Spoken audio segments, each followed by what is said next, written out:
Assalamu alaikum, I'm Aisha and you're watching Samaa News. Here are today's headlines. US President Donald Trump has threatened Canada with a 100% tariff on all imports if Ottawa pursues a trade deal with China. In a post on Truth Social, Trump warned that Canada must not become a transit point for Chinese goods entering the United States. He said any such agreement with Beijing would trigger immediate, sweeping tariffs on Canadian products. Moreover, Trump says the United States has taken oil from seized Venezuelan tankers and is processing it at American refineries. Speaking to the New York Post, Trump said the oil is being refined at various locations, including Houston, and that Venezuela no longer controls those shipments. He said the moves are part of his administration's effort to restrict Venezuela's oil flows, adding that millions of barrels have been taken and some sold on the open market.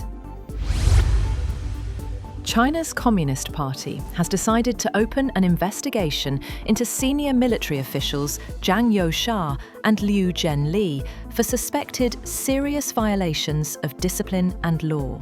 China's Defense Ministry said Zhang is a member of the elite Politburo of the ruling Communist Party and vice chairman of the Central Military Commission, while Liu is chief of staff of the CMC Joint Staff Department. Ukrainian and Russian negotiators have met in Abu Dhabi to tackle the vital issue of territory, with no sign of a compromise, as Russian airstrikes plunged Ukraine into its worst energy crisis of the nearly 4-year war. Ukrainian President Volodymyr Zelensky said the territorial dispute was a central issue for the tripartite talks, including Russian, Ukrainian, and US officials. He said the most important thing is that Russia should be ready to end this war, which it started, adding he was in regular contact with the Ukrainian negotiators. Meanwhile, officials claim that Russia has attacked Ukraine's two largest cities, Kyiv and Kharkiv, with one person killed and at least 15 injured. The Kyiv mayor said one person was killed in the capital city and 4 injured, including 3 being treated in hospital. He said the strikes had triggered fires in districts on either side of the Dnipro River, which bisects the capital. He said heating and water supplies had been disrupted in parts of the city east of the river.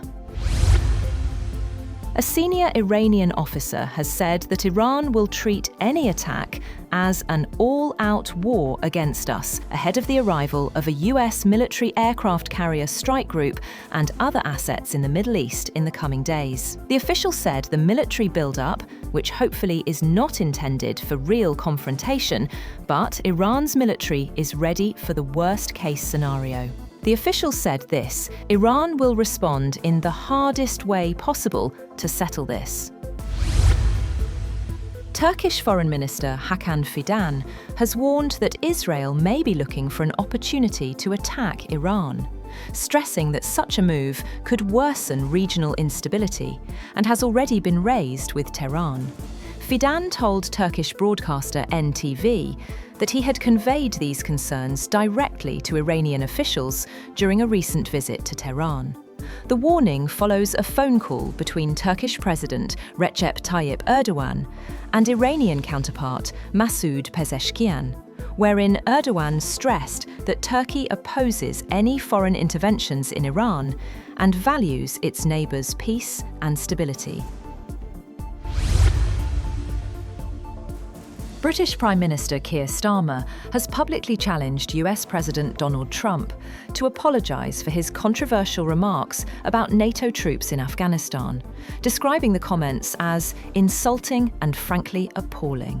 In a rare direct rebuke of the US leader, Starmer addressed Trump's earlier claim that European allies remained a little off the front lines during the Afghanistan war.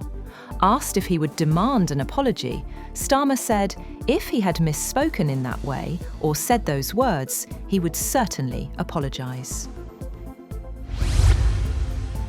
The Pentagon foresees a more limited role in deterring North Korea, with South Korea taking primary responsibility for the task.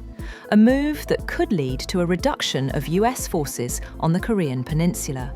The Pentagon said in the National Defense Strategy document that guides its policies that South Korea is capable of taking primary responsibility for deterring North Korea, with critical but more limited US support. It said this shift in the balance of responsibility is consistent with America's interest in updating US force posture on the Korean peninsula. A major winter storm, combined with bitter Arctic cold, is descending on much of the United States, from the Rockies to the Atlantic coast. Snow has already fallen across parts of Texas, Oklahoma, and Kansas, with forecasters warning of heavy snow, sleet, and freezing rain spreading across the eastern two-thirds of the country over the weekend. Dangerously low temperatures are expected to disrupt travel and could trigger widespread power outages. That's all for now. For more updates, visit www.samaa.tv. Thank you for watching Samaa News.